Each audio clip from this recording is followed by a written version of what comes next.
The Bachelors of Egypt is a contemporary novel set in a time of extreme national pride within the Egyptian society. Egypt 2011 didn't only mark the Egyptian revolution, but also witnessed the spread of political interest/awareness among the country's citizens, with consequent clashes between protesters and army/police forces being the top discussion across Egypt. This post is a part of a factual series of articles aimed at reflecting on the fictional incidents of The Bachelors of Egypt. Apparently, nationalism is today's topic. You're definitely a racist if you believe that white people are better than Asians, or that Hispanics are smarter than Arabs. Why is it okay to think that your country is the best country? Is it appropriate to think that your people are the best people? When Hitler attempted to rule the world, he promoted for the nationalistic notion that it was the perfect position for the German people to be at the top of all others.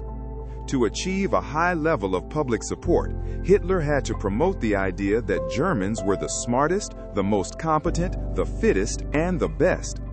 It's a bit ironical to view the neo-Nazis in action at Charlottesville incidents in the U.S. It's the kind of retro alternative reality moment that you get to witness never to once in a lifetime, rarer than the solar eclipse itself.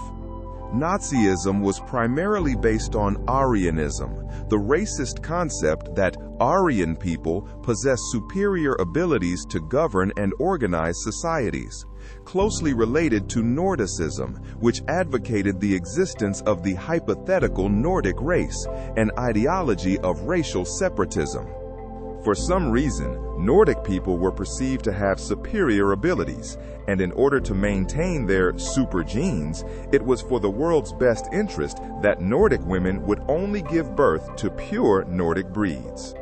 Being identified as a unique white subrace, different from other Caucasians, implied that you could be white, but you're not white enough to marry a Nordic.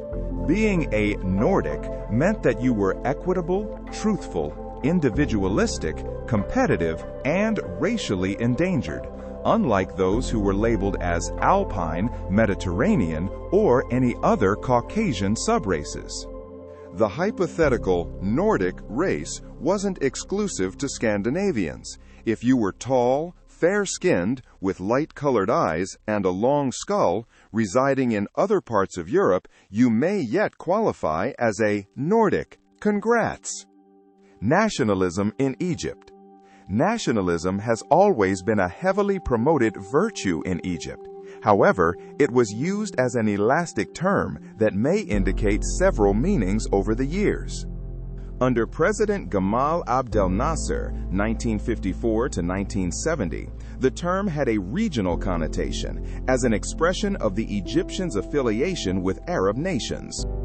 Due to political changes under President Anwar el-Sadat, 1970 to 1981, the term only referred to Egyptians' sense of belonging to Mother Egypt, especially after initiating the peace process between Egypt and Israel under the U.S. government's supervision blessing, which was regionally perceived as a decision to drop other Arab countries' interests from the Egyptian government's list of priorities at the time.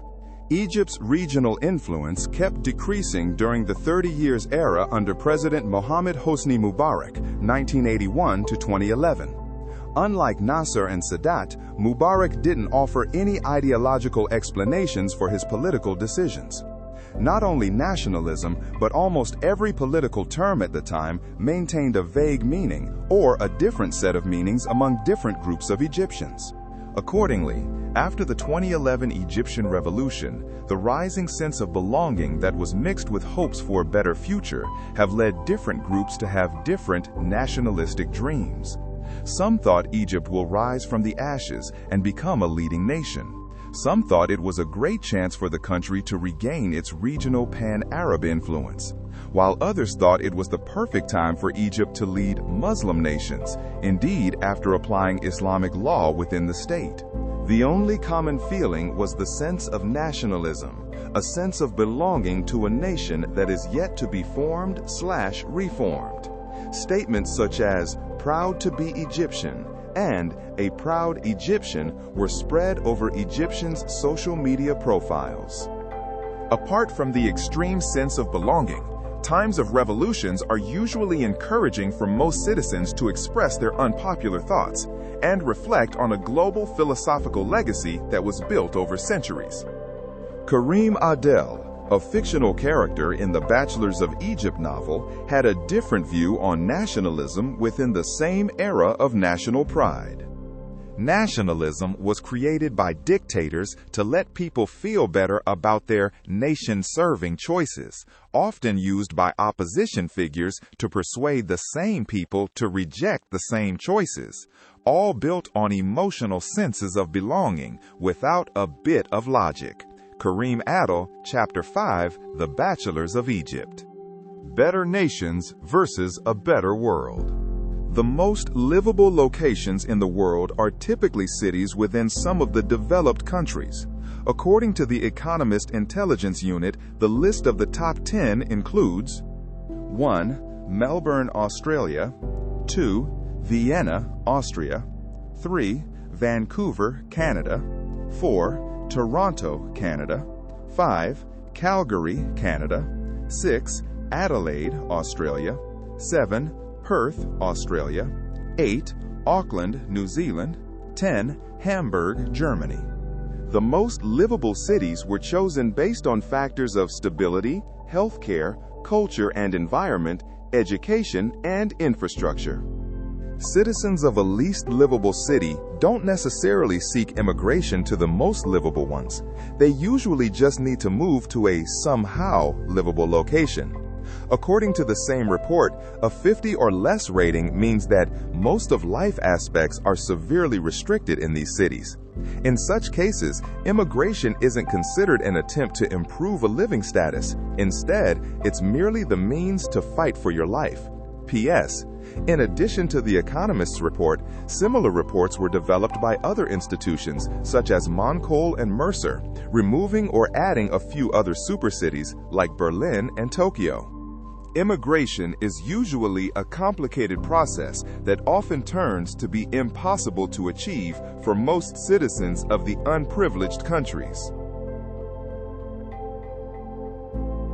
The Swedish example.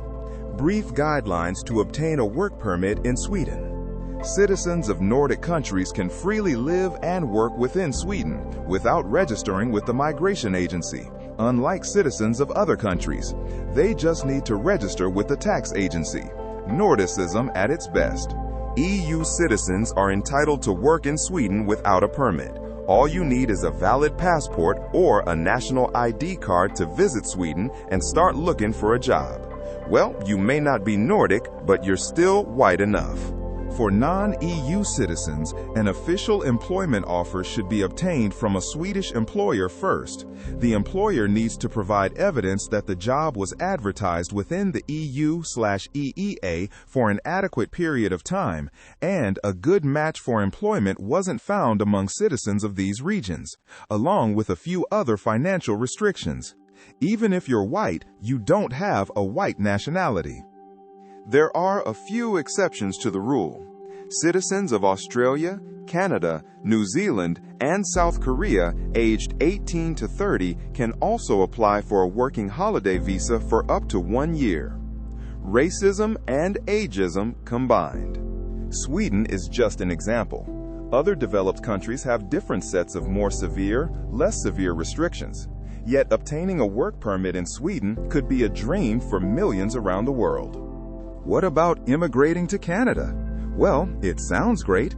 The Canadian government offers plenty of immigration programs to citizens around the world, depending on your nationality, age, qualifications, bank statement, and how the Canadian society/economy can benefit from your presence.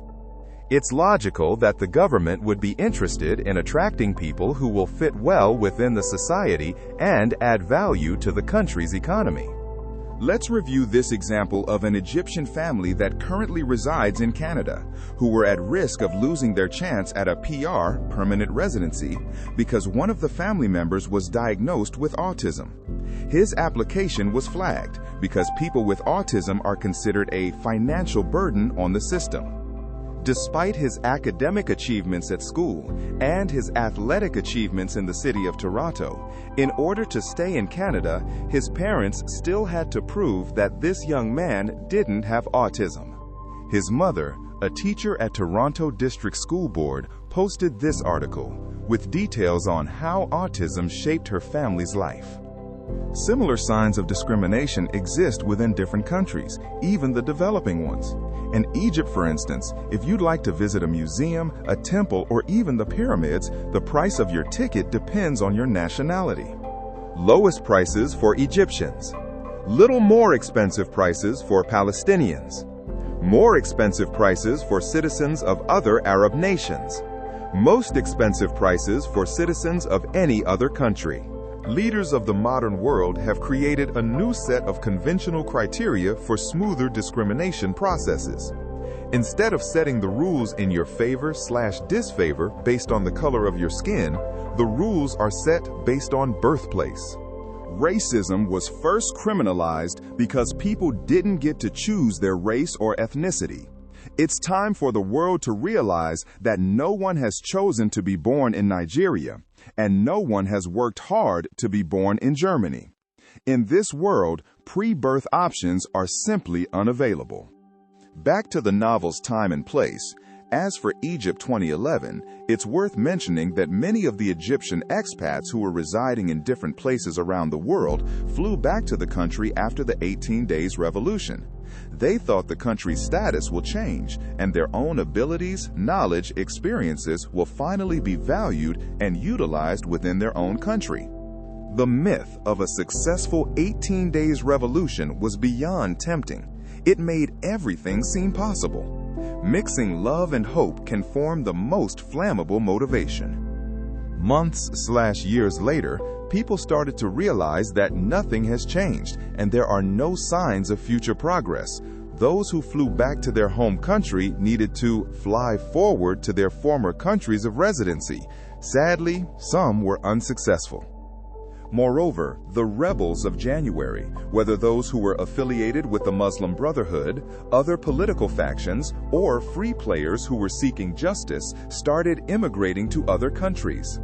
In case they were not killed, arrested, or severely injured in a manner that made them no longer useful for the job markets in other countries. Whether you're American, Belgian, Syrian, Nigerian, you're entitled to share back your thoughts on nationalism and to read The Bachelors of Egypt.